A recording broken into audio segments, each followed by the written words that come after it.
What's going on, EOP sports fans? It's Wednesday night. It's 8:30. It's time for EOP. I'm Big Al. I'm Freddie Burns. And Joey Shiv's got the night off tonight, taking care of the family as he does always. So, guys, welcome into EOP. We have a ton of conversations to have with you about your Philly sports, 4 for 4 and more, and great guest, EOP alum, as well as 97.3 ESPN South Jersey's own Austin Krell will be joining us in about 5 minutes or so. So, lock in tight. I know some people are probably watching the Flyers Blackhawks game, which I believe is tied at 1-1 right now. I can't tell because of that commercial, but we'll keep you guys up to date. So mute that, turn us up, comment along, and we're going to be talking, of course, about your Flyers, your Sixers, your Eagles, your Phillies.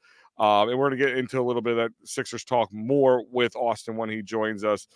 But, I always get pretty amazed by the NFL, how it's just the Super Bowl was just weeks ago, a couple weeks back, right? I mean, still remembering how it all went down, and we're already talking about, if you're going to sign, you're going to franchise tag somebody. We'll be talking about free agency and legal tampering soon. And then you got the combine, you got the draft. You even make a big spectacle about the schedule dropping. I mean, give the NFL some credit, man. They really know how to keep it going, even after, our season's been over for well over a month now, almost 6 weeks. But plenty of drama coming out of the Eagles organization, which we will touch on a little bit. But the Sixers, the Sixers are coming back tomorrow. Fred, All-Star game. How does it register? NBA All-Star game. How does it register for you? Just so out. I bet the over and then just went to bed. Is that what you did? Well, my what was daughter the over? What was the over on it? I don't even remember. I'm just 353 or something. 354 maybe. 354. Mm-hmm. I just said to her, well, she wanted to see Maxey, and we watched the Flyers Saturday night and had that on my second TV. Yeah, that's what I was contests, which I'm not even into them anymore. But anyhow, specifically the Flyers jersey sweater. Specifically the game. I just turned it on for her because she had off the next day, and I went and laid with my wife, and watched the show. Like, I used to love the All-Star game. It's like I used to always love it. I remember Jordan, Kobe, Iverson, Shaq, and not that it was super, super competitive, but it was much more what it is now. I turned it on for my daughter, and I saw them bouncing the ball from the foul line off the backboard for a dunk. I'm like, nothing there. Like, I just got no interest in it, and I get it. I actually get it. Like, I think these players today work way harder than what the players in the 90s and maybe early 2000s did, like day to day. Like, they are daily grind more because, like, back then, like, you didn't like know what the players were doing. You heard stories about Charles Barkley coming to the game after a couple beers. Like, you hear stories about Iverson just showing up on the wave, and Michael Jordan for that matter. Like, these players in the 90s, I think it was a lot different. So during the season, it was more of a relaxed thing, where, like, nowadays that's not the case at all. And, like, now this is their break, and I kind of agree with Jesus gosh, how am I forgetting his name? Point guard for the Timberwolves, Georgia. It's just Edwards. It's just escaping my name right now. One of the best players in the league. Anyhow, I loved his comments. Not loved, but I respected them, that, like, it's a break for him, and he never sees it being a competition. And I agree, and I'm never going to watch either. So yeah, it's not competitive. Much like the Pro Bowl. I mean, the skills competition is usually the best part. Even that, I mean, Mac McClung for the Sixers, Sixers G League, but the Sixers nonetheless. Not anymore. Oh, that's right. He's on the Orlando Magic. Magic, yeah. But 2 years in a row. Is even the dunk contest, Freddie Burns, getting a little old hat? Well, it's if there's no stars, then it's just no point to watch it. Like, I tuned in to watch Vince Carter, and I was always kind of let down when it was Andre Iguodala. You know what I mean? Like, he's not a star. Like, he wasn't at the time, but he should have won the one, actually, by the way. But you saw guys like that, Michael Jordan. LeBron James did it the 1 year. I think Kobe did it 1 year. But, like, as soon as these guys stop doing it, it's just nothing for you. Like, it's fun, and you're like, oh, that's a cool dunk. But, like, I'm just totally not into it. And the fact that when you miss the dunk, you get to retake it. That kind of annoys me. Like, I think they limited it now. But yeah, maybe I'm older though too. I don't know. I'm just totally out of it. And I was trying to hold on for a few years, like, give it a chance, give it a chance. Like, but imagine like if you went in to this Saturday and it was going to be LeBron James, Kevin Durant, like you name them, stars of the league, whoever, like the top players, you would, Steph Curry, he's not going to dunk. It's more of the 3-point contest, I guess, like the people say now. The stars are there. Dame Lillard, Steph Curry, now Tyrese Maxey, young guy, Shea Gilgeous-Alexander, like those type of people. It's more the 3-point contest, but the dunk, it's just, what? Yeah. I mean, I'll be honest with you. B was in it, like. I'll be honest with you. Even when it was more quote unquote star studded, I wasn't thrilled with it. I'll be honest with you. It really didn't pique my interest. I actually took it as a break for myself from that sport for a couple days just to recoup and maybe focus in on another one, because this time of the year, you got my Phillies red on. You have the pitchers and catchers, and even as you get a little further into like the Flyers, like trade deadline, when depending on, because that flexes a little bit. It's always a plus in my eyes for an all-star break to take a break if there's something cool to happen. And I hate to break it to you, nowadays with social media, with Twitter, anything cool that happens can be watched on that in a minute or two. I watched what I did. I watched McClung do his thing on a couple Twitter videos, and that was the end of it. But I'm just like going back. I don't even know when the last time you watched it now, because there hasn't been like stars doing it since. Exactly. I mean, you could call Zach LaVine, but like I don't even know if he was at that level at that point. Like I'm looking at the list, like Terrence Ross, Blake Griffin, I guess, when he dunked over the car. But yeah, like the stars you want to see do it haven't done it in so long. Like Vince Carter did it in the year 2000. Like before that, it was Kobe Bryant won, Brent Barry, Isaiah Ryder. Like these are names, Dominique Wilkins, Michael Jordan going on. Like there are more names that you're like, I'll tune in for that. But and like I said, it's been a very long time since I even cared to tune in. So it could be 10, 15 years for all I know. Like I said, the All-Star, the Pro Bowl, the skills competition for hockey was always a big one. And, of course, MLB All-Star. But speaking of an All-Star, we got one coming in with us right now.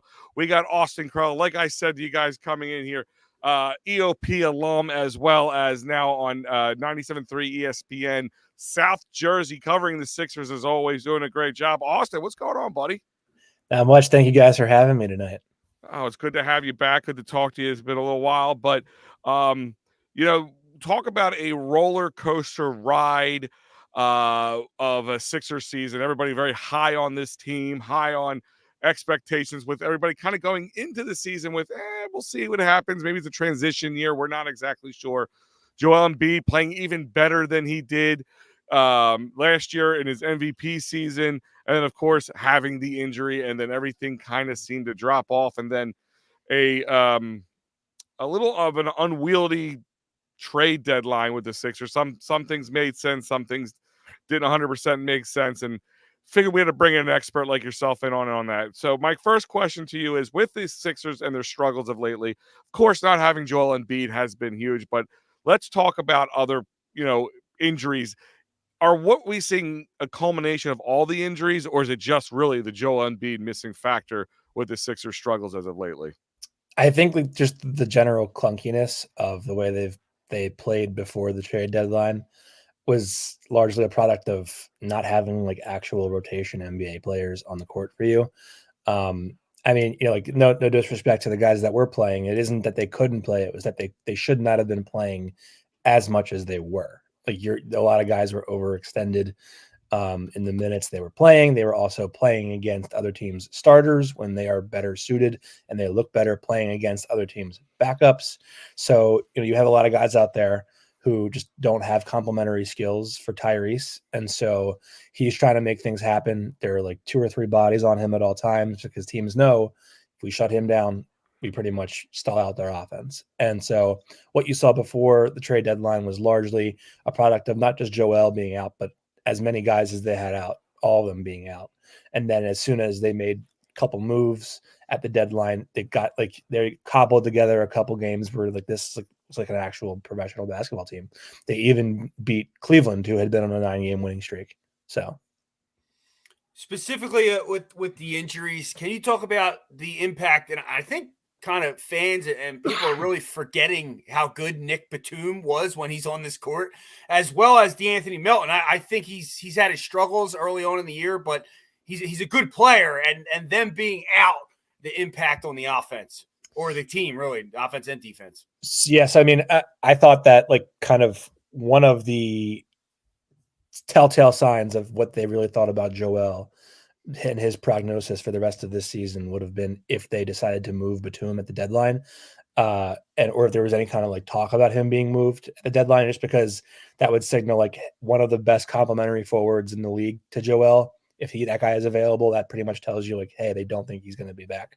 The fact that there was literally nothing that anyone heard about Batum being out tells me that like told me a lot about what they thought about Joel's chances of coming back. Where, I mean, listen, like those two, DeAnthony and Nico, are like immensely valuable in their own rights. Like Nico's passing instinct, just off of like quick touch passes, killer against the zones. Like teams go zone, they have Joel right in the middle.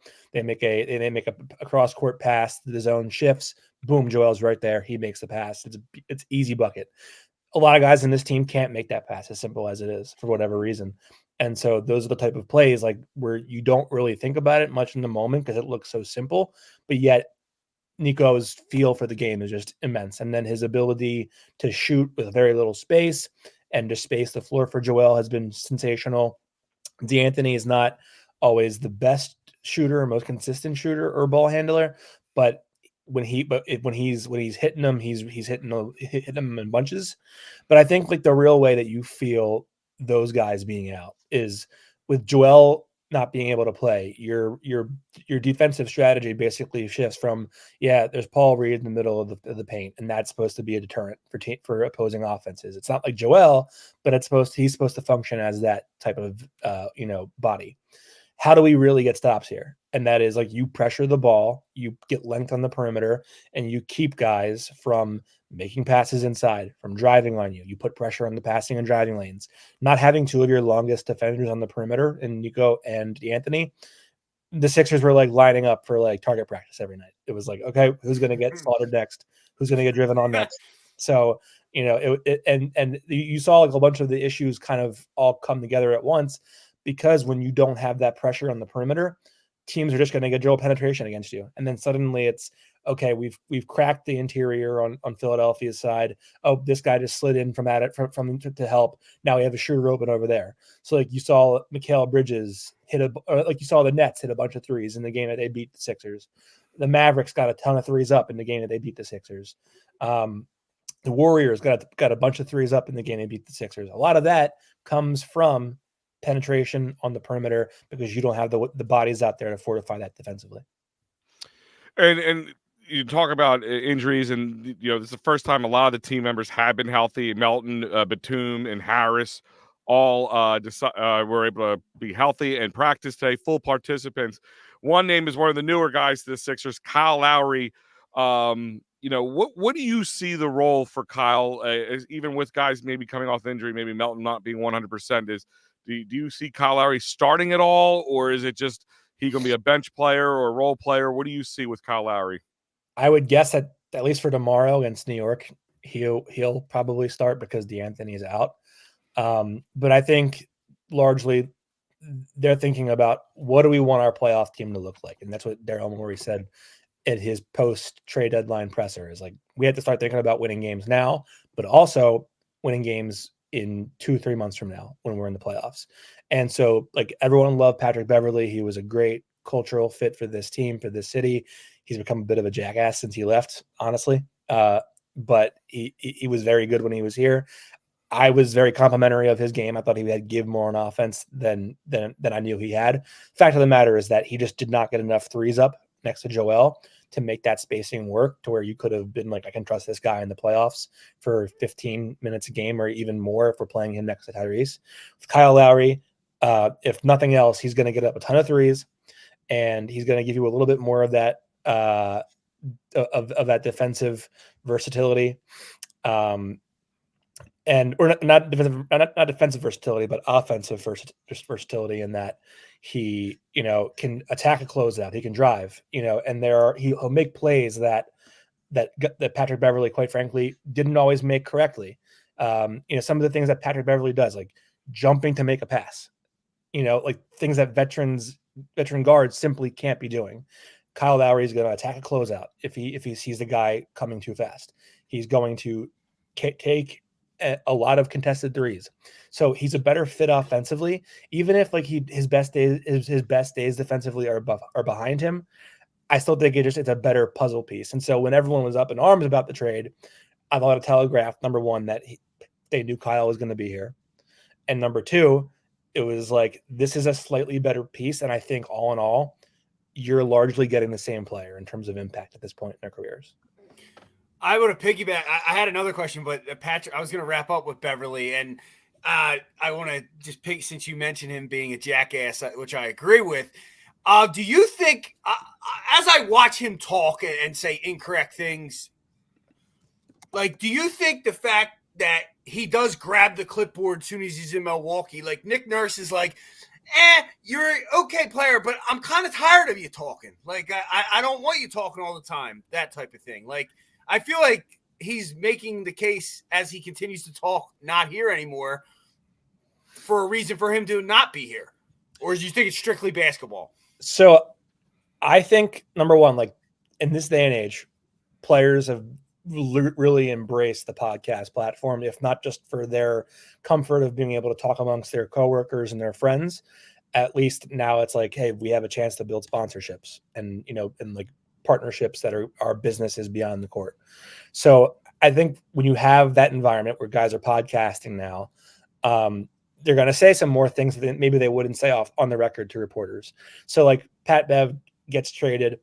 If you ask me, I think this is more about a guy who was, hurt in a sense that he thought like things were going really well with the Sixers and that he was a good fit here and he loved it. And he thought everything was good with Nick Nurse and Daryl Morey. Heart and soul, Austin. He used heart and soul of the team was one of the terms he used. Fair enough. And I think in a lot of ways, honestly, he was that. Like, I'm not going to be revisionist and say like he wasn't a really good player for this team. And he, some of the clipboard stuff was charming to some, depending on who you ask. But I think like what you have here is like now he's fighting with JJ Redick on Twitter, on X and whatnot. And, the whole doc, I mean, he's pandering essentially to his new fan base because he wants to have those, that equity behind him. And, he'd do the same thing here and everyone would love it and embrace it because that's what people do nowadays. And, I think it's a bunch of crap, to be honest. Like I'll due respect to anybody who does it, but it's like, you can't tell me that the Bucks are all about winning culture when the order of events over the last month for them has been what it's been. And exactly. And now their new head coach has gone on a PR tour for himself the past 2 weeks. They were the 2 seed and they ran their coach off the floor and then went 3-7. Like it don't even make sense. But sorry, I'm going too far. Well, no, I mean, like I've had this conversation with people at the Sixers, like with people with my friends and colleagues. Like I was never anti-Doc when he was here, even though he and I had back and forth. I was never anti-Doc. And if he wants to take a job, that's his right. You can't tell me that you're like a champion of of DEI and of mentoring up and coming black coaches in this league, and then stab one right in the back as soon as he gets fired and take his job.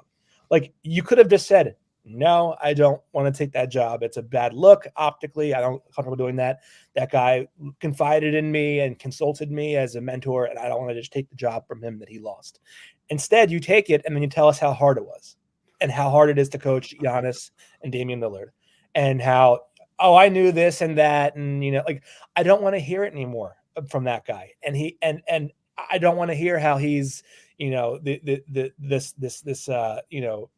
prodigy of the game. And he knew all this was going to happen. Like, I think there's a lot of lying going on around here.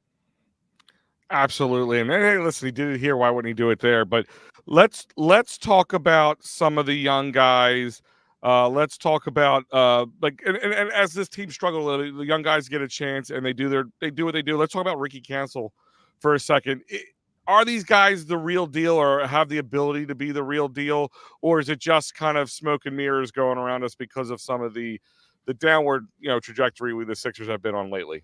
So I think you look at the way that those guys are playing, not just like not like the product, but the styles with which they play.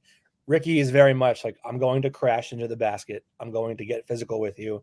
I'm going to lean and twist and flounder around like a fish out of water until I somehow end up with this rebound or I get this stop or I end up with the ball in my hand some way or another, just doing dirty work. Guys who do the dirty work at any stage of their careers are generally going to be well received and get chances to play. And Ricky's feel for the game, I think, off the dribble has been sneakily like super valuable for this team. I'm rewatching the Heat game literally right now as we speak tonight because for a story I'm writing. And one of the best things about Ricky that I can remember that I'm seeing live as I'm rewatching, but also on the live in that game and that night was like, for an undrafted free agent rookie, this guy, you put him in the middle of a zone.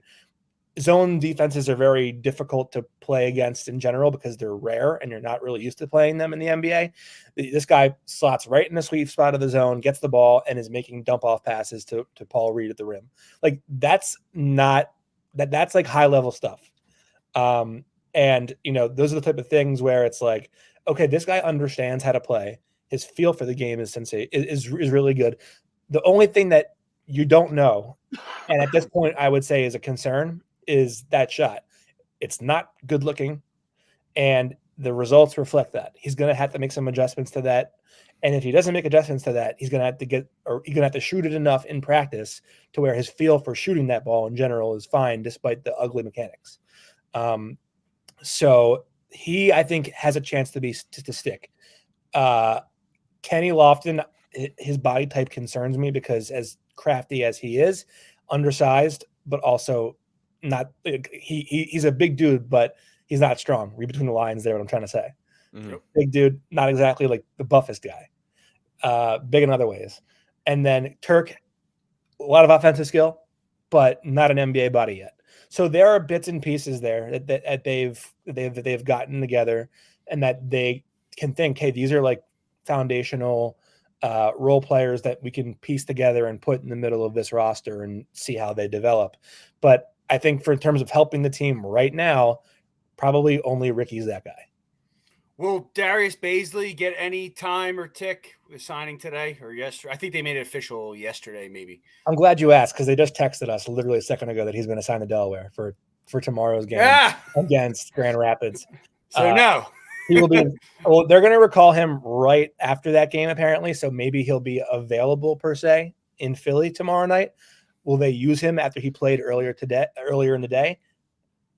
I don't remember ever seeing that happen in the NBA, but I can't. It's this league, right? Yeah. And speaking of that, I mean the 10-day contract. I mean, is that kind of more of a strategic way because in case the buyout market? Because I know with that closed March 1st. The buyout market. So, is that a way just to keep them here? Something opens, they can send them back, or is that just typical with this type of player?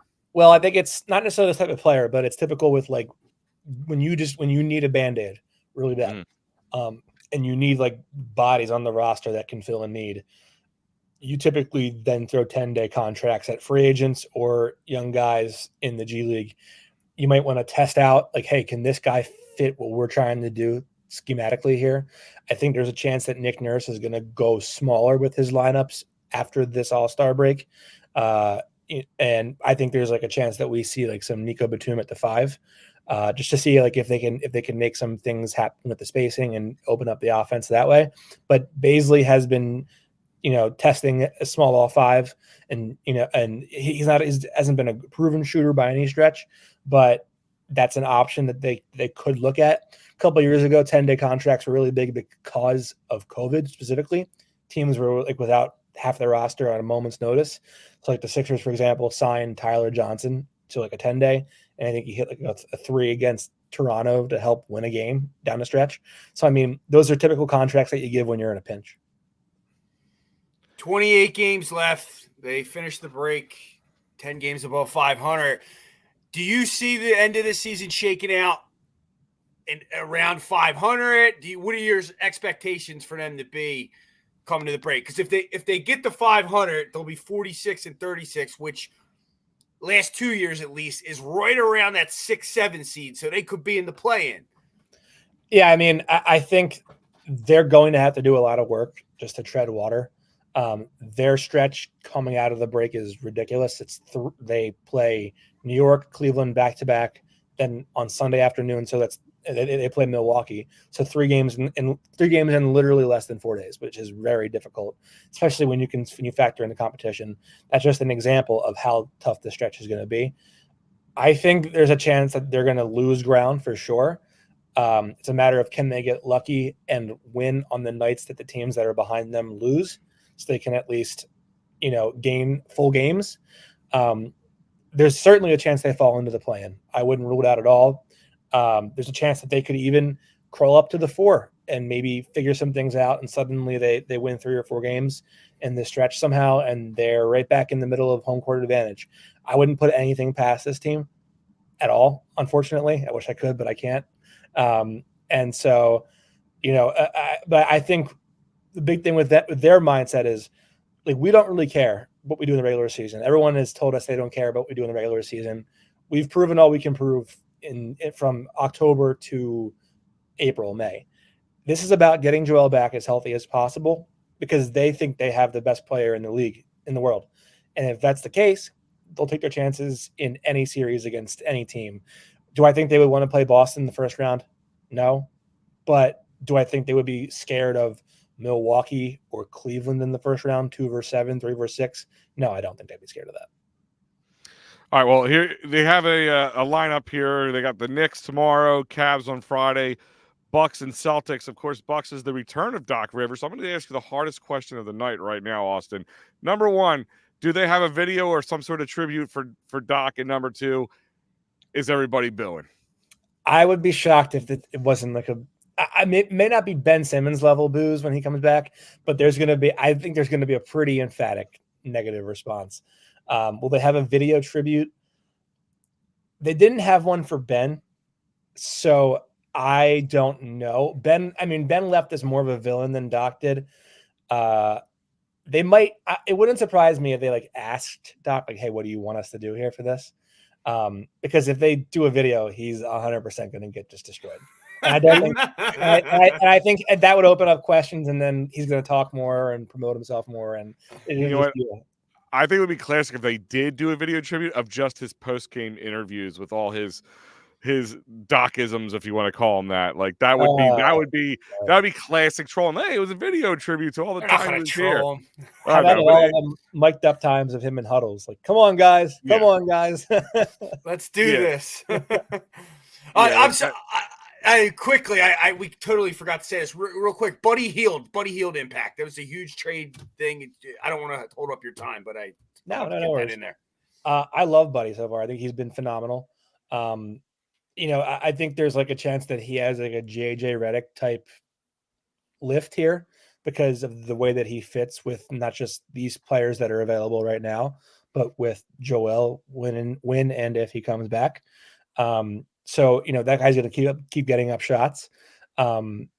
I think also his ability to be a secondary ball handler, you throw the ball his way, the defense has shifted because they're in rotation, and Paul Reed comes and sets a hard screen for him, and suddenly he's making a pocket pass, things that are very fundamental secondary ball handler plays that not a lot of guys can make who are knockdown shooters. Those are the type of things that he's been doing for this team right now. That's huge asset to have on this team.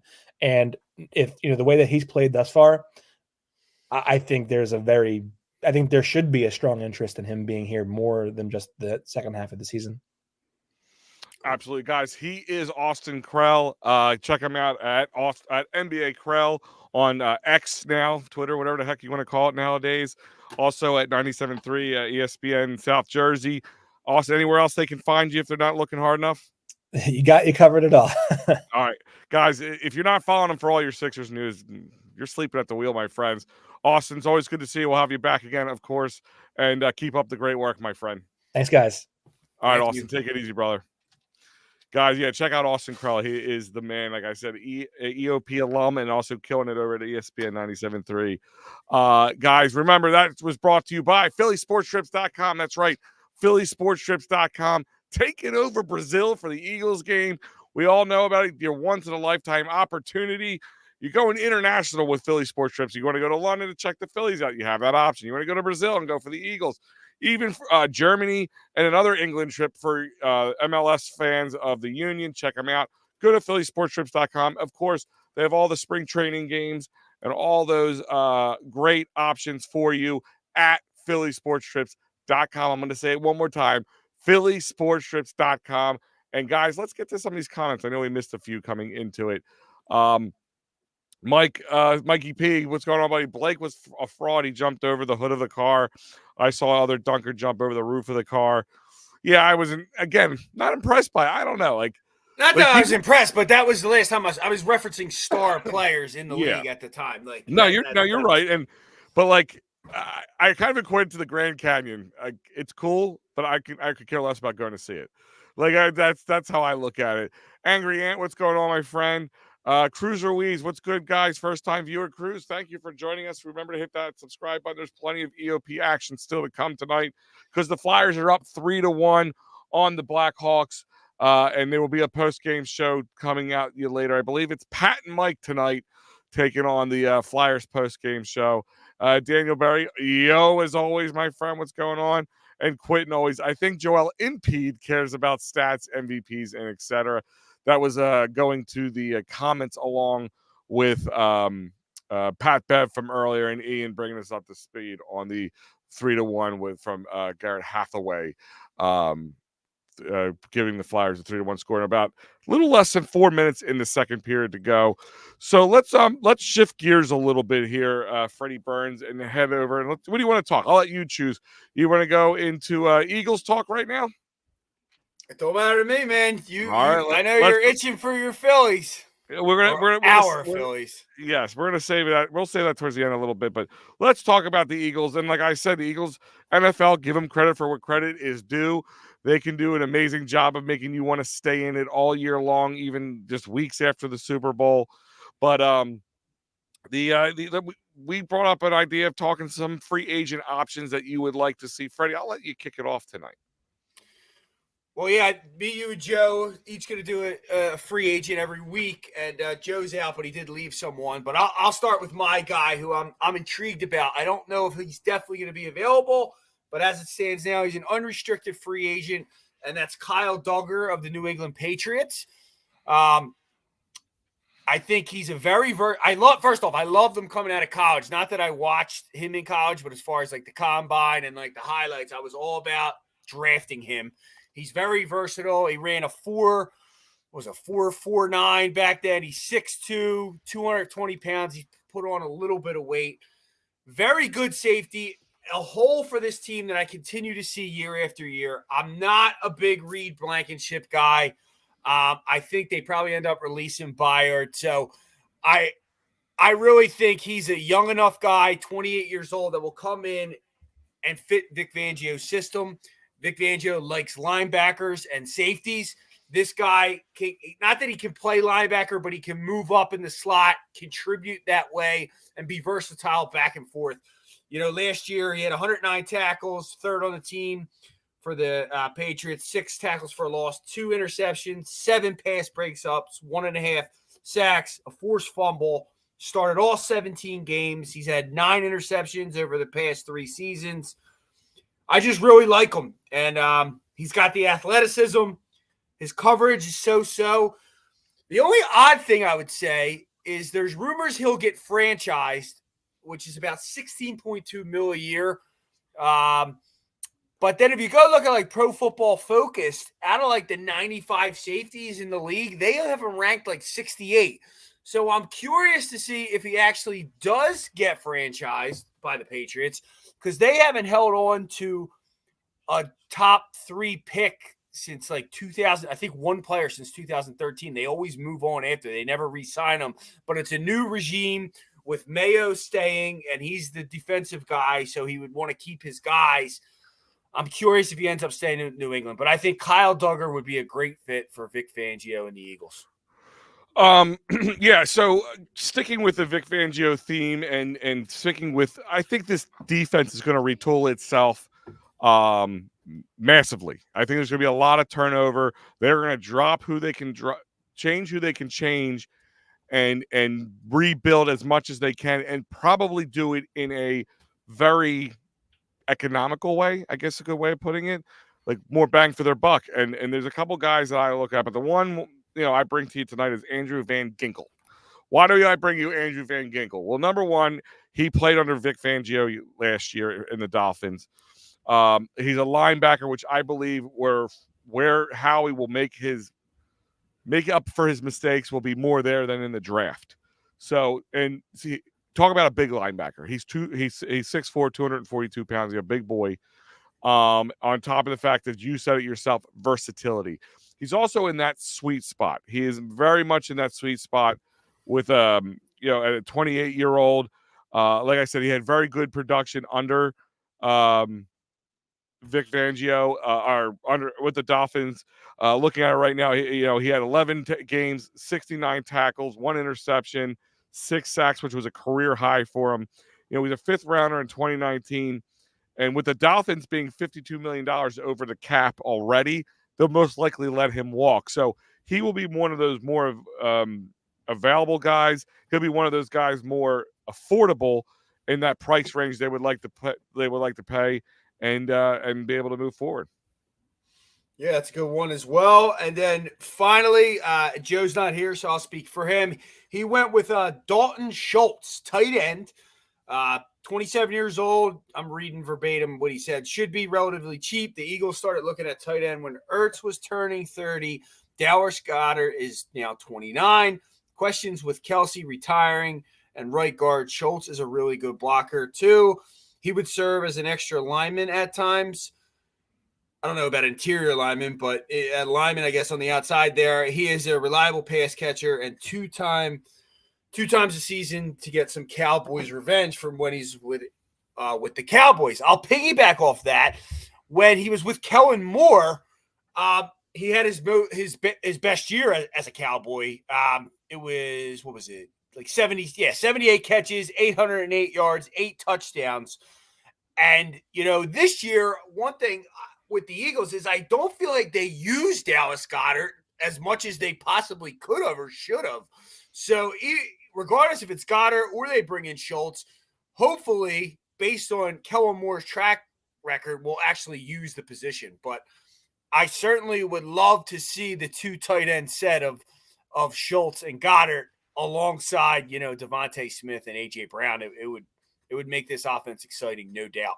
Oh, no doubt. And again, with this O-line being in flux, that does play a bit of a that might improve things. I mean, improve things from a blocking scheme standpoint. If you're going to lose Jason Kelsey, you've got to slide Cam Jurgens over.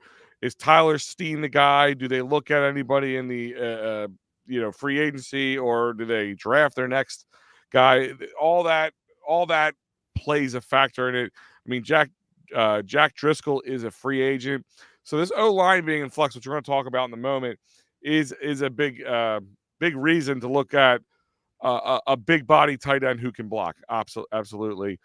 Let's see. Ian saying Lions left guard Jonah Jackson is a free agent who could help with the Eagles O-line, especially if keyword Jason Kelsey does retire. Plus, he's a Delconian and would be a great fit for the Eagles.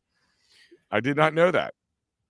Ian, the Eagles, if they don't think interior-wise, draft-wise, they've made the moves, they may do that. I mean, they went and got Brandon Brooks from the Houston Texans years ago, and that was a huge free agent pickup. So they are not shy to go out and get an offensive guard or lineman to improve the ball club if they feel they failed in the draft. So I could see that happening as well, potentially. Yeah, and because they didn't, like, Jurgens didn't really impress me, and how am I losing the other guy's name? My name is escaping me. Who's our other guard? Dickerson.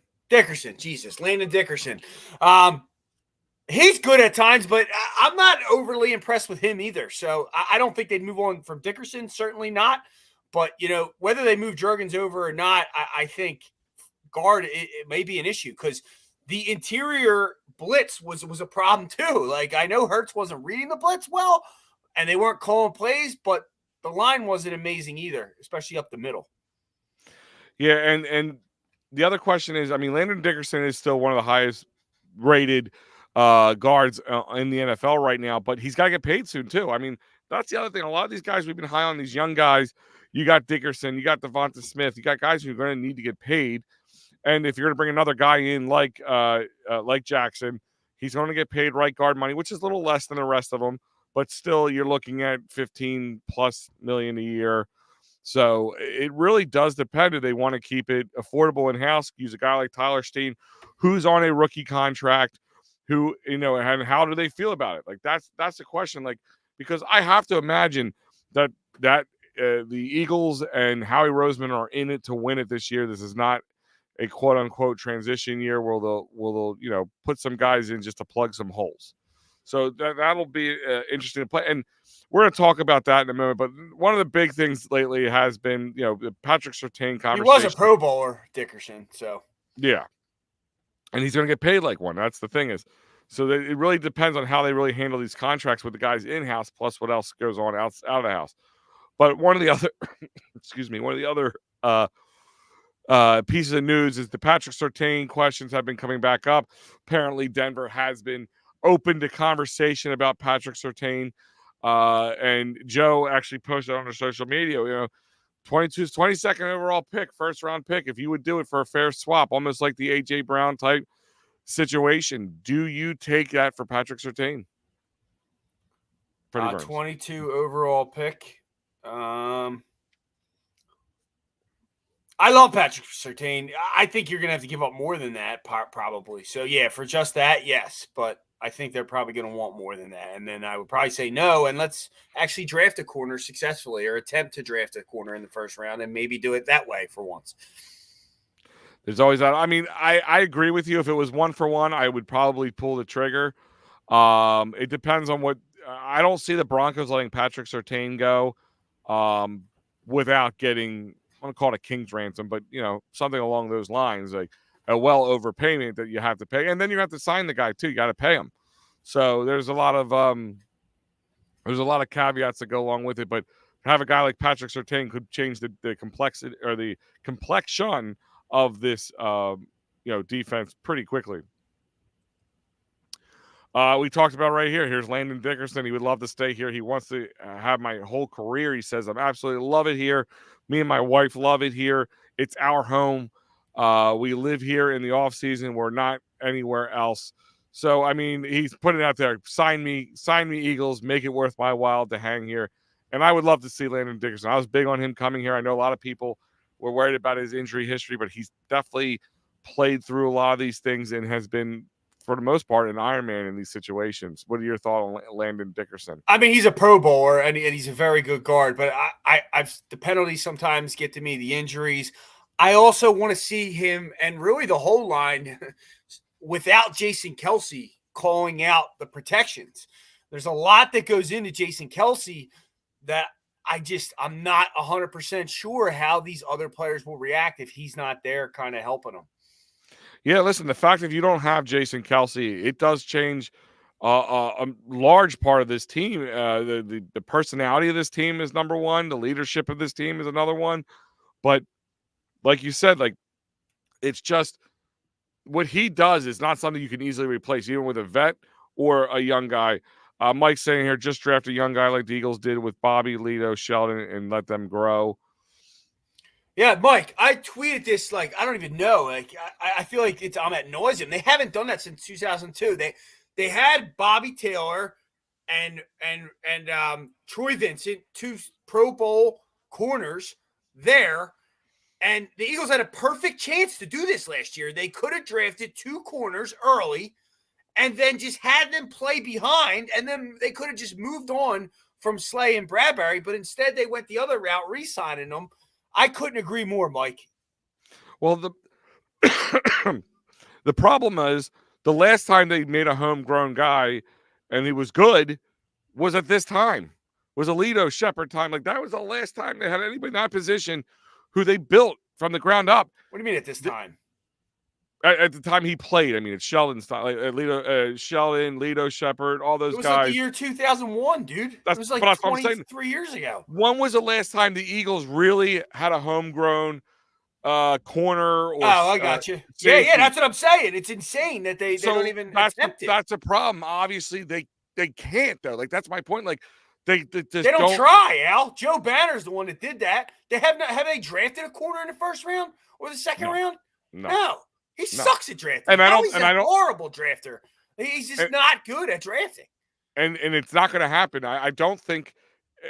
Listen, I will believe if he does pick at 22, it will be an offensive lineman or a defensive lineman. He missed on Dillard. Like, trade it back on that. Like, I don't know. I'm frustrated with the draft. I feel like there's simple players there that you can just take. And, I will give him credit for going to get Devontae Smith. And last year drafted Jalen Carter and even the Georgia guys that fell, because he actually just drafted the guys that were on the board. But like prior to that, I just like, if you look at these last drafts, it's just like one player stays. It's a mess. Maybe two. Yeah, we'll find out. Here's another one. There is a rumor, and I wanted to squash this, not take too much time to talk about it. But people started going, they think Jason wants to go and play at KC for 1 year because you see him wearing his KC gear. You see him cheering his brother on. Fred, I'll ask you, is that a no-no in your eyes? Should he not be wearing the gear, go support your brother, go hang out, go party with him. But being in Kansas City, overalls, T-shirts, hoodies, hats, the whole 9 yards, is that a violation on Jason Kelce? He wore it the year we went to the Super Bowl too, and he wore it the year the Chiefs went when we weren't there. Like, who the hell do these fans think they are that they can tell people what they can and can't wear? Like, or these media members, they can wear whatever the hell he wants. Like, you can maybe not like it.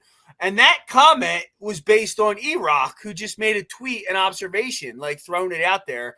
I don't think it was like a serious thing or anything. You know what I mean? No. So like, would it be intriguing for him to play with his brother? I'm sure that would be intriguing. But I think if you watch that documentary on him, he's pretty just trying to get through. If we would have not went out the way we went out, losing 6 of 7, I think he definitely would have been retired this year. The only reason it's still on the table is because he does not want to go out that way. Yeah. And, of course, his wife is actually making the news, and she's saying no matter if he leaves that team, plays for somebody else or whatever, she will always wear Eagles green and never the other team stuff. So people are seeing his wife, who is an Eagles fan, acting like an Eagles fan. Delco. She's Delco girl. Delco. And that was from the documentary last year. Like, she said that last year in the Super Bowl, because they were talking about, because they were going all the way up to it. So they were talking about if Travis goes and he doesn't. So that kind of brought that up. But Travis knows, and as an Eagles fan, that's totally different. If you grew up an Eagles fan, like Taylor Swift, for example, I think it's kind of, it is her boyfriend, but that rubs me the wrong way a little bit that she's an Eagles fan, not actually playing for the team. But you know what I mean? It's not like she's known the guy for 6 months. You're kind of throwing the fan away, but your brother's a little bit of a different story. And how can't you love what she says here? So Delco, so Philly. It's awesome. Well, watching going back to that Kelce documentary, listening to her, watching the video where she's telling him, "Don't you do it!" Yelling at him when he was partying hard. I think it was in Buffalo or whatever. And he did it anyway. That's just classic. They're just funny together, and she does have that Delco girl in her. So it is a pretty cool thing. But can I ask one thing? And this might be coming from me. I sound a little weird as one of the biggest Jason Kelce fans out there. I honestly think Jason Kelce needs to announce his decision now, by the end of this weekend. It needs to happen. There shouldn't. I get he needs some time to make some decisions. I get he wanted to go out and party and kind of just live it up, and needing a little of a mental health break after the way everything went down and this team collapse. That's fine. I'm not saying I got to get right back to it, but decision making wise, I think it needs to be made and be announced now. Like he's aware of that. He'll do it before the free agency period, I think. But even then, I think is too late. Like I think his decision needs to be made. Why is it too late? I just so you can scratch it off your back of things to think about today. Yeah, you gotta think. Yeah, you gotta look at stop. Like as long as he gives the organization ample time to make a decision. And me, who gives a I need to know what WIP or EOP's talking about today. Hey, I know people are. I know at least my friends group text. I'll bring it up. I think he's definitely coming. I think he's coming back, but they don't even want to talk. They don't even care. Like they're so done talking about Kelsey, which I'm done talking about him. But I just like when I see little inklings. His brother said he's coming back. He's made. I think the injury bug and his newborn is what's the hold up here, and his wife, because his wife was not. But if he could say, listen, I will announce this is my final year going into the year, then that's different. This is my final year, no matter what. If he says that, then that'll get it over the hump. She'll be like, you know what, fine, do what you got to do. And she'll be pissed off for a little bit, but then it'll be fine. Yeah. Like I said, I just feel like waiting another 2 or 3 weeks right up into the trade deadline or to the free agency opening. Like I just think it needs to be said way before that. Like things need to be prepared. Like if I'm Howie Roseman, I want to know if I'm preparing for having to move somebody over. Do I have to go find another lineman? Do I have to draft another lineman? That changes everything. I think ample time before free agency it's just necessary, and it shouldn't be drawn out this long. It really, to me, should not be. Right before the tampering period, and he probably gave them like a 60-40. He's probably gave them a little thing behind the scenes. But I mean, before the tampering period, I mean, I think today the ability to franchise tag people opened up today. So, Michael's saying if Howie could draft an edge rusher from UCLA and or Penn State at 22, I wouldn't be disappointed. I mean, I just don't see him drafting at 22 a linebacker. I mean, edge rusher, yeah, but I guess this is the end. Yeah, they would go edge rusher. Maybe an outside linebacker who could play edge, like kind of like they. I mean, I think that's a certain need. You got Brandon Graham moving on, Sweat. Injuries. He's a question mark, and he was drafted 4 or 5, 6 years ago too. So I mean, he's been feel like a newer name, but he's not like young. So someone alongside him the other way. So. And then Hassan Reddick rumored to be traded, I think he's gone. I think he goes. And I'll tell you why in a second. But the funny thing is you say young, and it kind of popped in my head when you were saying it, but Chase Young, former second-round overall pick. Yeah, I'm good. 24. If the price is right, do you take a chance? Do you take a spin on him? No. Once I saw him dogging it in playoff games with the 49ers, I am good. I don't need any of that not running, hustling on the field. Oh, yeah, no, I want to. And he's not even that great. You know what I mean? He's good. That's what I'm saying. He probably wouldn't be. It's not like he's gotten 15 sacks a year. And we're like, holy crap, this guy's a monster. He's just he's what I don't know. He's similar to what we have now. I think he had 7 or 8 last year. He was a 7 or 8 last year or something like that between both teams. He was hurt for a little bit too, right? So I think he only played 14 games, 13, 14 games. So yeah. So I mean, like I said, I think Hassan wants to stay, but I think Hassan wants more money, and Hassan Reddick is kind of in that sweet spot right now for the edge rusher money. And I just don't see them right now with having to retool being able to do it. And if they can get a decent trade value package for him, I think he's gone. And I really think they're going to retool this defense significantly. It's going to look significantly different moving forward. Of course. I'm on the other side. I just see him making some major moves and Vic Fangio having say a lot of these things more than maybe a defensive coordinator would normally have a say in it. Trying to build that through, free agency and the draft. I mean, I think Josh Sweat sticks around. I think of course, Jalen Carter, Jordan Davis, those guys. You're going to see Brandon Graham probably on a very cheap number there as, I guess, a third option out there, something like that. Fletcher Cox, I don't know about Fletcher. Like, I think if you can keep him around, but what is too much for Fletcher Cox in your eyes? Well, I just want to talk about what you said. I don't think this defense is that bad. I actually think it's the scheme and the defensive coordinator, and I think Vic Fangio will come in here and really address some things and make it better. So I think they kind of try to run it back personally. With Hassan Reddick, I think it's the contract thing, and they're saying, hey, listen, you can go see what you can get elsewhere because this is our number and we're not really moving off of it.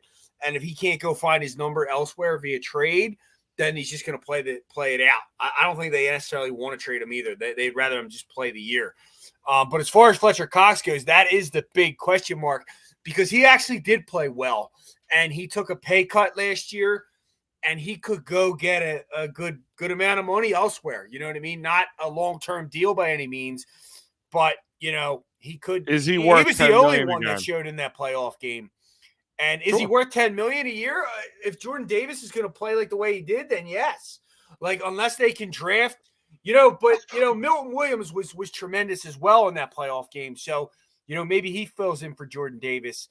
I just like the veteran camaraderie, and if they're going to try, I think they can try to run it back one more year if the contract works. It's just a matter of what he's going to do. Will he take a pay cut one more year just because the guys are coming back? I feel like if Kelsey and BG are like, come on, let's do this one more time, we can't go out like this, then he'll do it. But his colleagues speak as if he's already gone. So it signs he spoke as already he's gone too. Like the way he was saying, like talking in the third person or in the past tense, he has already kind of done that. And guys, speaking of cutting the price tag, go to sherrystickets.com. Use that promo code EOP10. EOP10 will save you 10% off at sherrystickets.com. Sports, concerts, theater, you name it. Any of these amazing games we're talking about coming up. Phillies are coming out right around the corner. Heck, if you're in Florida and you want to grab some great spring training tickets, you can still go to sherrystickets.com. No hidden fees. Great prices. You're not going to get bamboozled at checkout. And cut that price tag by using EOP10 to save 10% off at sherrystickets.com. So let's change gears here. And yes, we're going to talk what I've been waiting to talk all night. And, I talked to you guys about bringing up a big portion of the show, and that would be your Fightin' Phils are starting. You'll have your first televised Phillies game this Saturday, Fred. I think it's a 107 start. Yes, 107. I don't know where the 107 comes from, but that's where the start is. A lot of conversation around the ball club now that everybody's back and the team's practicing together. And John Middleton said, I want our effing trophy back. Go get it. It's time. The team has put a lot on their shoulders for what happened last season, how it all kind of fell apart. Mainly, we have the pieces. We just let it go. Do you have a special feeling about this season? Do you think they can run it back and put another run up for a World Series run? Any pieces missing, or you're good to go where they're at? I'm good to go where they're at. They could have tried to add a starting pitching, but I think it's a starting pitcher. But I also think Dombrowski is smart. I actually love Dombrowski. He's so smart with the way he's doing things. He's not going to just be pigeonholed and sign a guy to sign him just because I feel like there's a major need. He's going to make a move if a major need presents itself in the season. Then he may do something like that. But as far as he sees it now, he has 5 starters that are capable of getting him to the playoffs. And then he has a 1-2-3 punch of Wheeler, Noah, Suarez, and use Walker if it's going to go 7 games. But, it's chances are it probably doesn't go that far. And you can, with the days off, oftentimes use just 3. He's good enough with Christopher Sanchez to have a 5-man a 5 starting rotation. And then you got Kobe Howard, Max Castillo, Spencer Turnbull. We'll see how they shake out here in the spring trading. Who maybe they, and then you got guys down in the minors that you could possibly bring up here and there if needed. I just like the approach. Hey, we're not going to just overpay for Jordan Montgomery and Blake Snell. Yeah, I don't think Jordan Montgomery would be an overpay. I think really they're waiting to see what happens with Zach Wheeler, to be honest with you. I think that this is a wait. If they can't get Zach Wheeler signed and agreeable to something, I can see them bringing in a Jordan Montgomery. Maybe not a Snell, but a Jordan Montgomery. Why? Why would the two contracts mean with each other? Jordan Montgomery's nowhere near the level of Zach Wheeler. So he's not going to get Zach Wheeler money. No, he's not going to get Zach Wheeler money, but if it all depends, I'm not saying they wouldn't sign Jordan if they signed Zach. I'm saying is they may be more needing to sign him now, like signing a guy like Jordan Montgomery if Zach Wheeler does not agree to an extension by the beginning of the season. Like just to hedge their bets, I guess is a good way of putting it. Gotcha. Agree to disagree. I think that they're not related. Like they'll get Montgomery. If Montgomery will give them a shorter term deal, then they'll go get Montgomery. They're just not going to get stuck with a long term. Yeah, I don't think Montgomery's going to get. I think it's half of what Zach Wheeler would get. Somewhere. No, I mean years wise. Like he's looking for a longer contract. The Phillies are like, no way. And then as he continues to look out here in the market, and if it dries up and he can only get a 1-2 year deal, then he'll be here. Yeah. Personal opinion, but. Some new developments at Citizens Bank Park. We all talked last year about the giant jumbotron in the outfield, but they also went fully digital, Freddie, on the out of town scoreboard. How do you feel about that? Are you kind of part and partial to the old school look where they changed the numbers, or are you okay with the digital boards? I like the old school look. I think we got to see the board digital before we make a call, though. You know what I'm saying? Like looking at it right now. It's clear before is better, but until you see that digital board lit up and what it actually looks like, you may change your tune. Sure, absolutely. So let's talk about this move, and this is a move I've been asking for a few years now, even when he was KC. Whit Merrifield, at 35 years old, and I tell people don't let the number fool you, the age. I mean, he was just an all-star last year. But I feel like the Phillies finally been listening to me because one of the key factors I said to their collapse in the NLCS to the Diamondbacks is the Diamondbacks, and I know Mike's still listening, and I know it's gonna make him giggle from it when I say what I'm about to say, but they kind of got outcoached a little bit. They knew how to do what they do with the Phillies there. They knew, well, let's throw some stuff they haven't seen at them yet because they tend to struggle against new pitching. And number two is don't give them anything they can hit over the fence. And they took that power away from them because that's what the Phillies were trying to do is, break the game open in one foul swing. And all I kept sitting there saying is, why can't we go back to a small ball? Because that's how we got burned. And I believe Whit Merrifield is a good way and a good working way to get into that back to small ball mentality a little bit. He's a good player. A very good player. Like I said, he's a 3-time All-Star with his third selection being 2023 last year. 272 batting average, 11 home runs, 67 RBIs, and 26 steals. He still has some speed. Like I said, he was a bit of a late bloomer, and he is kind of what we were hoping Scott Kingery would have been. And he's also very versatile, which makes him important. He can play the corner outfields. So if Brandon Marsh isn't ready yet, he can take over for him. He can even fill in at second base now and then. I think seeing Jake Cave take the last at bat in the NLCS last year definitely made him go, we need to work our bench. And having a guy like Whit Merrifield off the bench and happy with his role is I think is a huge plus. My own concern was like the second half of last year was so awful for him. So it almost reminded me of Raul Ibanez with the 2009 Phillies. Like lit it up, made the All-Stars, and then just stunk for good. But to your point, Raul Ibanez didn't play second base, left field, right field, first base. So I like the signing a lot. I like you said, that he's accepting of the role and he wants to win. And I had him in fantasy baseball like 3-4 years ago, and it was very nice to be able to move him to every single spot on my fantasy team when someone was out, which is another benefit. But great signing.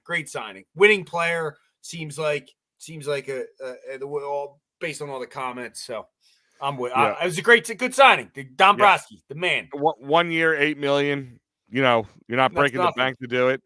Robbie's being outmanaged. No, never. Mike, I love you.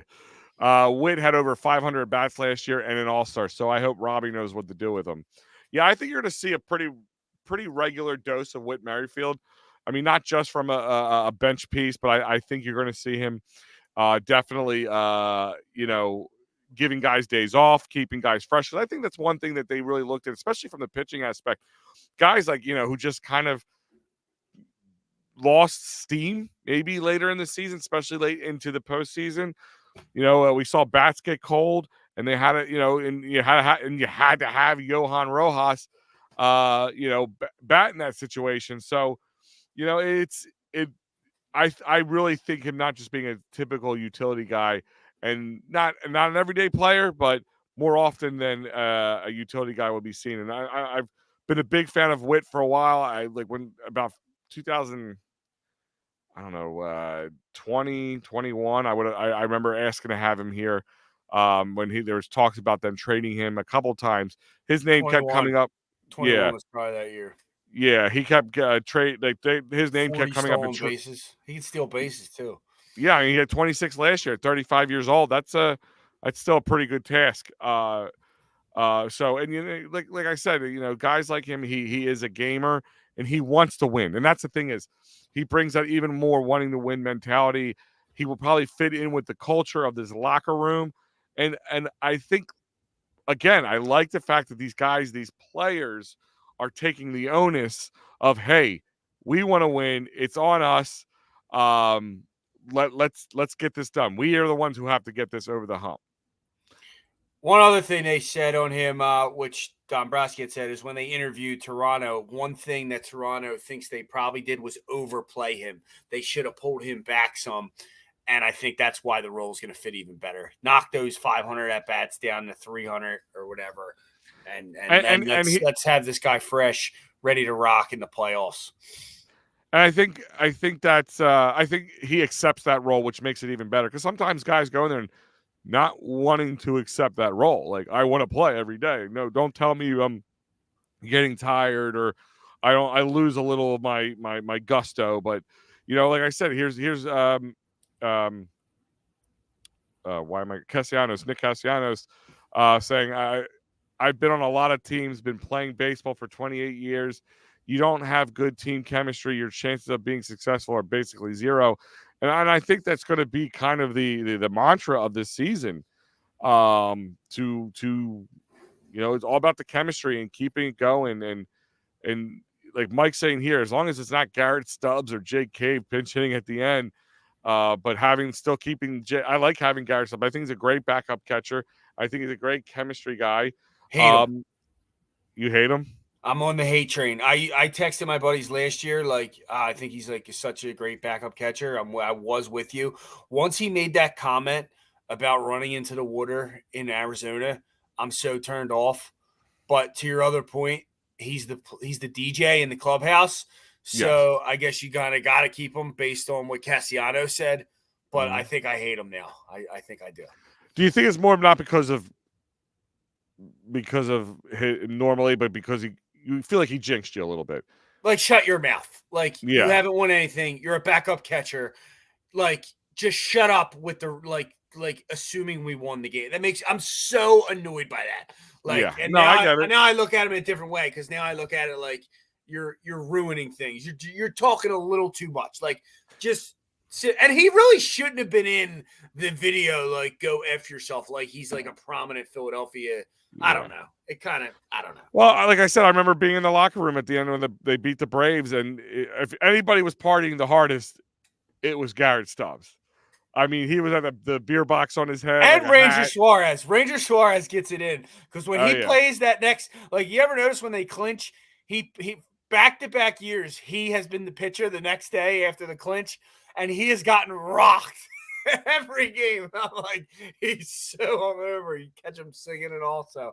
But Stubbs is right there with the what do you call it? The suspenders. Whatever. Yeah, Overall, he needs to go. He's just a team's party away. But you know what? He does do. He is a very serviceable backup catcher. He's not getting paid a lot, and he's their party boy. He keeps them kind of. Yeah, he's their hype guy. As long as that's what he is, I'm okay with it. Another piece, of course, is David Dault. You know, here, 29-year-old. He was an all-star in 2019 for Colorado, and then started with the Padres, and from there he was kind of in the AAA affiliates for a while. You know, you might see him in the outfield, kind of another bench piece. The only thing, if any Phillies fan may remember him, is back in 2018 there was a series where where Colorado, I think, just dominated us, and he had 4 home runs in the 4 games with 11 RBIs.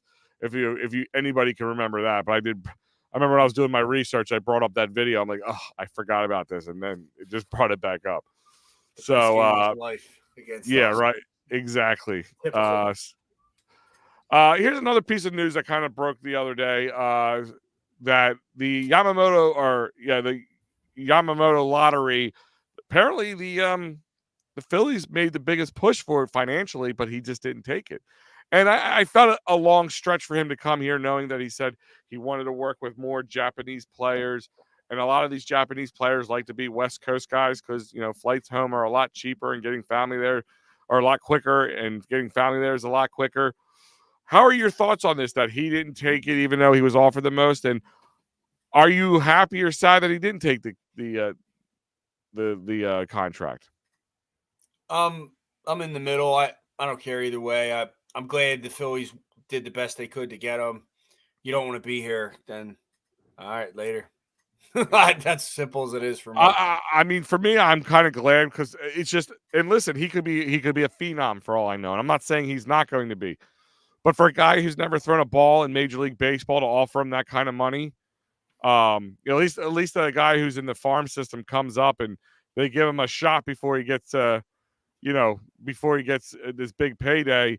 I mean, I was a big proponent of getting Yamamoto, but not for the money that he's getting, and not for the money, obviously, that the Phillies were going to offer him. So I'm kind of glad they didn't do it at this point. But, well, I guess time will tell to see how he plays out. But it's out of our control anyway. Yeah. I mean, that's my point. Is like, it's not in our control, but, and I know, like, we always say it's not my money. I don't care. Just spend it and get whoever you can get in here. But if it hinders you from getting another player and you end up being a big old dud, and we all know in Major League Baseball, once you sign that contract, your leg could fall off tomorrow and you're going to get your money. Like, it's going to happen. So, I mean, yeah, I'm excited for the Phillies. Like I said, Saturday is your first televised baseball game. I believe it's 1:00.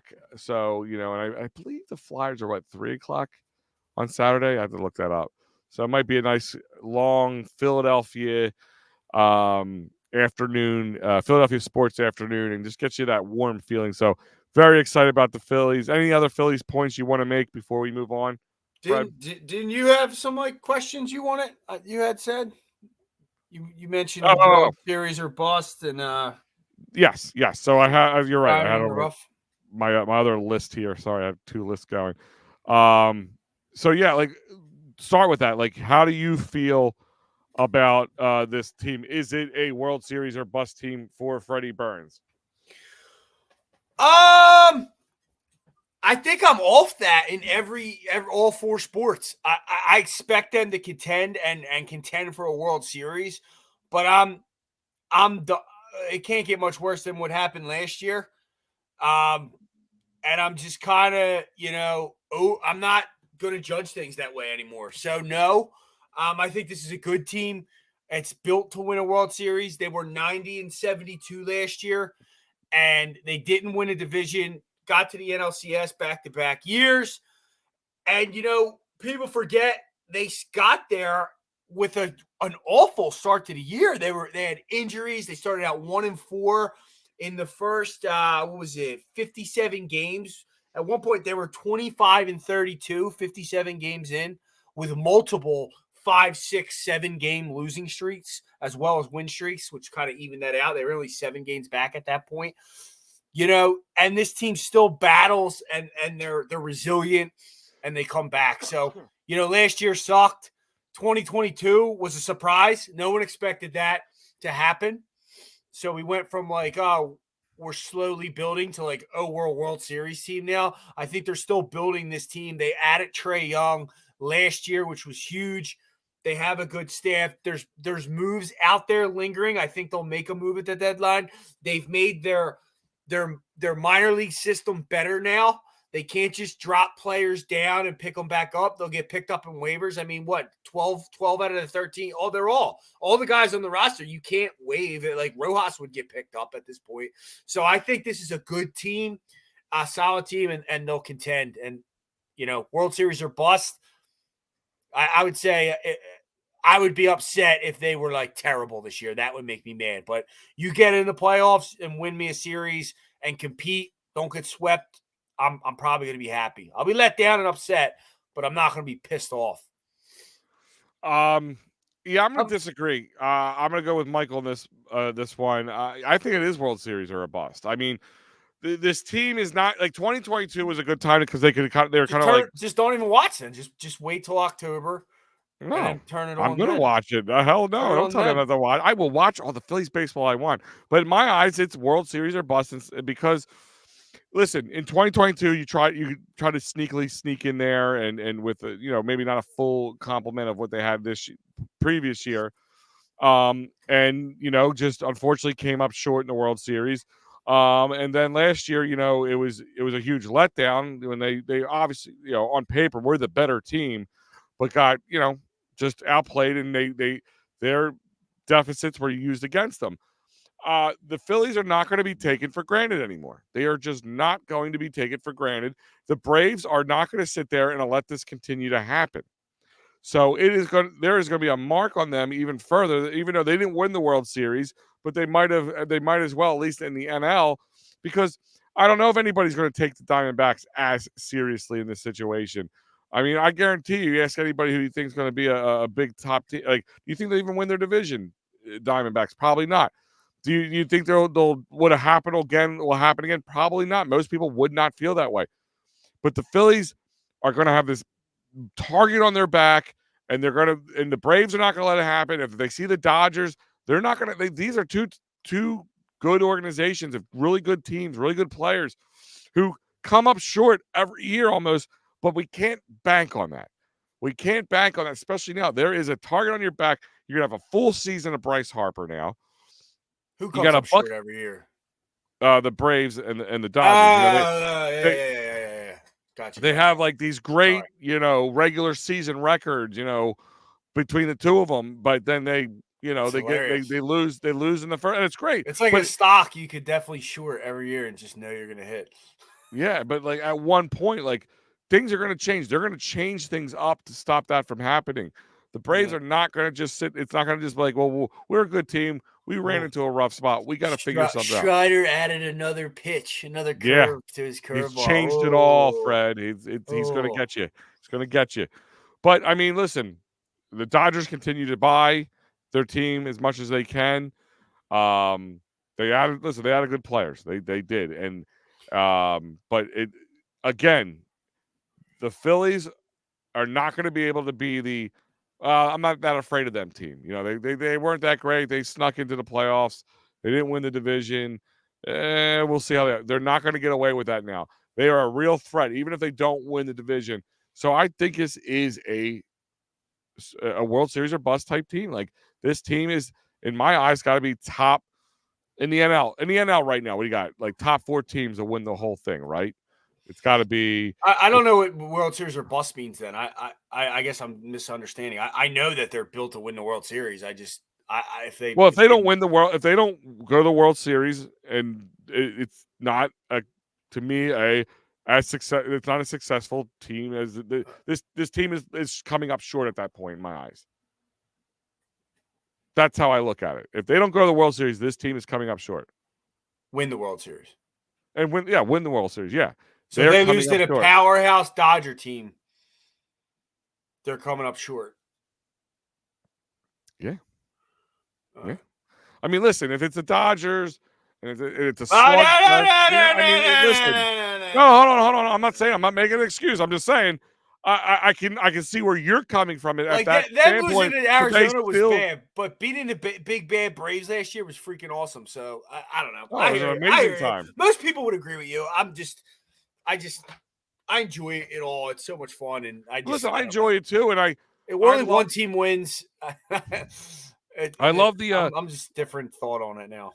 I love the chess match, which is baseball, because people forget. Like you said, they were down 32-25, or 25-32 in the win-loss column at one point. And people forget in baseball that means something, but at the same time doesn't mean something. You can go on tears, and it's like last year all right, guys, we know we gotta wait till June. We always know we gotta wait till June before things happen, but like they gotta buck some of these trends, like, because at one point that June luck is, and look at, even in June we were catching up and surpassing other teams, except for like the Braves. And like I said, I'm not worried about winning the first round as much, because of what we just talked about. But it would be nice to be a little bit more contention, not have the team in front of you like 15 games ahead of you going into the playoffs, but it might just be who this team is, how this team's built, whatever switches in Kyle Schwarber's head. It doesn't feel right to play baseball until June. I mean, maybe he should start playing everyday baseball now. So by the time, the beginning of April comes around, he's ready to go. You know what I mean? Like, he's so streaky with that. But Mike's coming in here about Rob Thompson. I agree with him. Robbie did rob us so much that I got the guy for you for any type of robbery. That's David R. Cherry, Esquire. He has workers' compensation, motor vehicle accidents, personal injury, criminal law for Rob Thompson, who robbed us with his managing last year and the year before. Call 610-565-0300, www.cherryinjurylaw.com. But I do agree with Mike. The manager is a problem at times, but the manager also is a good manager to keep this clubhouse together and do the behind the scenes stuff that I think is needed for this ball club. It's because you saw how they were with Girardi. They were awful. Not that he's a great in-game manager either, but how many managers are like, I feel like every manager has these issues. Majority of them anyhow. I always tell Mike, and I would listen, unless Bruce Bochy's coming here, there's nobody else who's going to take over for Rob who's going to do as good a job as Rob. I mean, I don't see it. Like, unless there's some young up-and-coming guy that I'm very unaware of, some bench coach somewhere who I'm unaware of who could do a better job than him. And maybe there is. I mean, there's a lot of bench coaches out there, a lot of guys.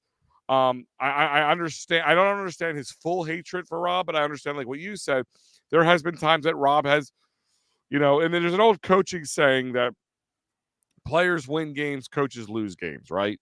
So when a coach is, doesn't do the right preparation or doesn't make the right call at the right moment, you can lose a game. But overall, he has a very good track record with his team.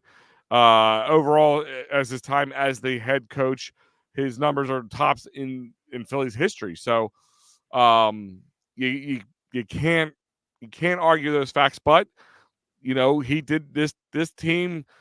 He didn't know how to adjust for this team come last year. So I do put blame on Robbie Thompson for you.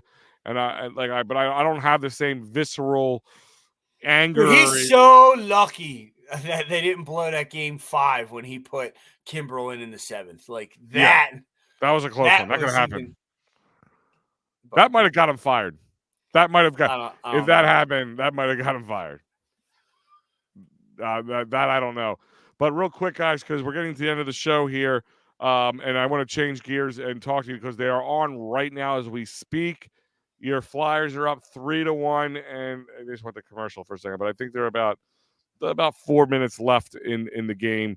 So I do want to talk about the Flyers and some of the conversation. 3:44 to be exact left in the game. Exciting post-game show right after us. Yes, we got as well.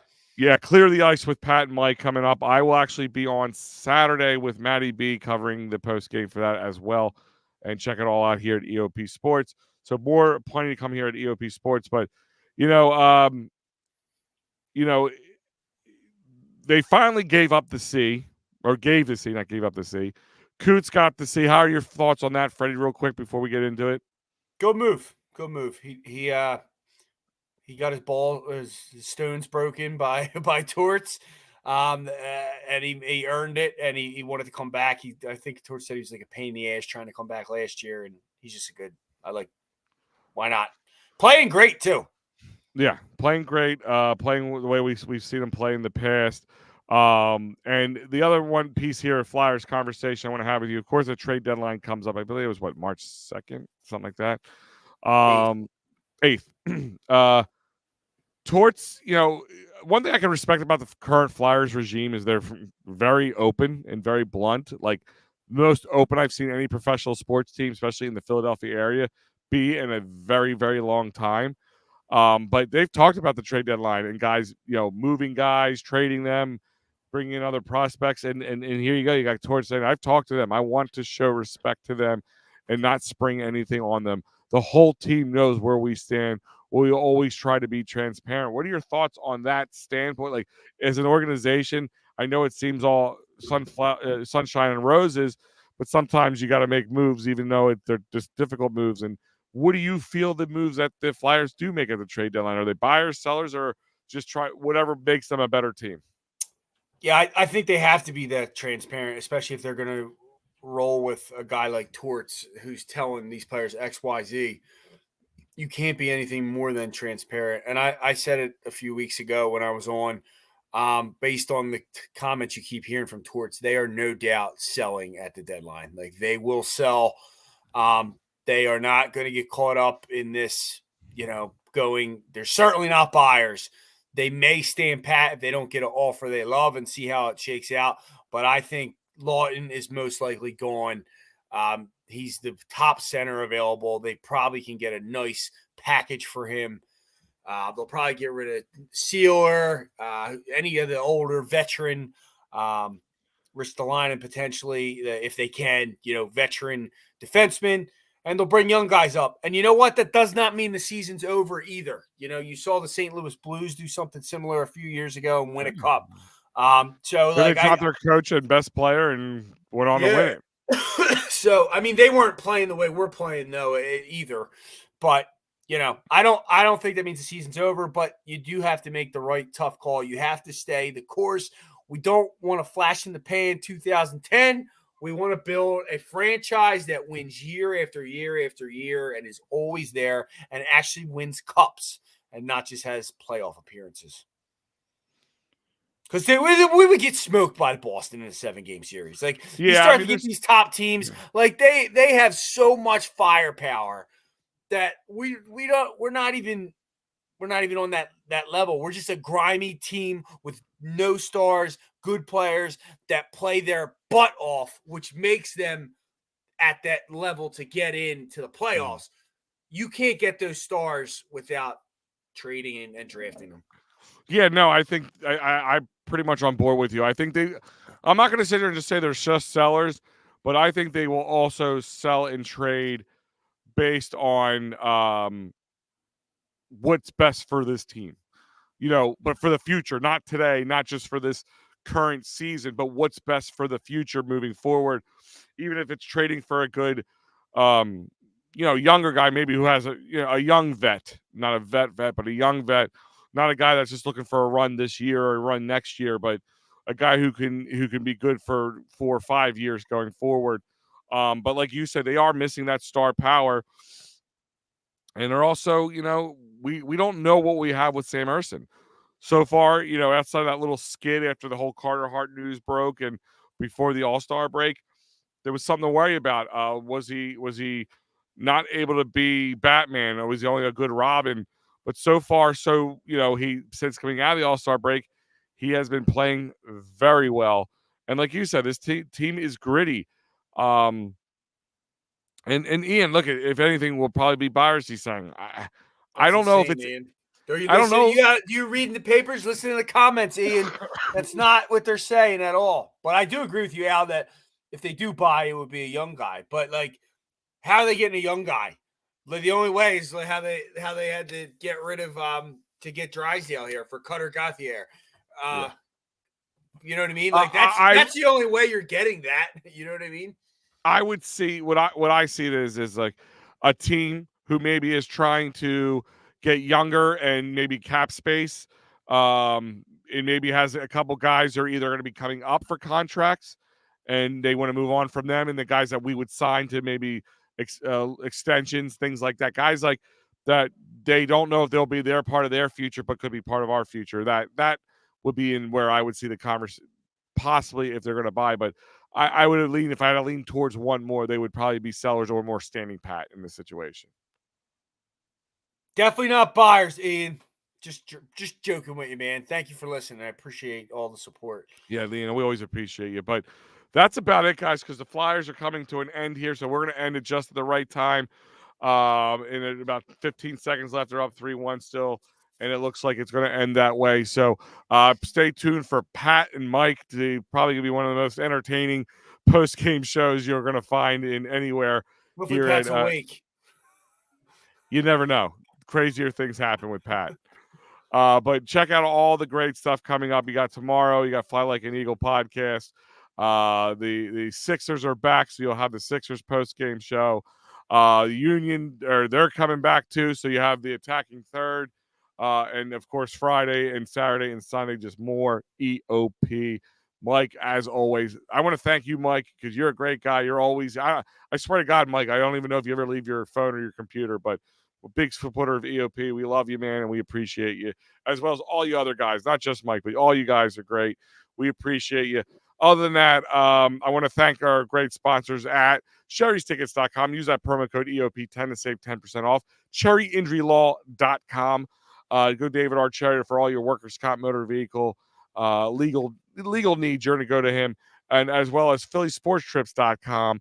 And of course, like it says here, go to eopsports.com. Sign up for that newsletter. We're dropping some extra newsletters. I don't know if any of you guys have noticed, but a couple extra newsletters have already gone out for the draft stuff and free agency stuff only. So really keeping you guys up to date on all the great stuff out there. So I want to appreciate you guys for subscribe, smash the like button, follow, retweet, whatever it is you can do. Just one click for you, but a big thing for us. So I'm Big Al. I'm Freddie Burns. We out.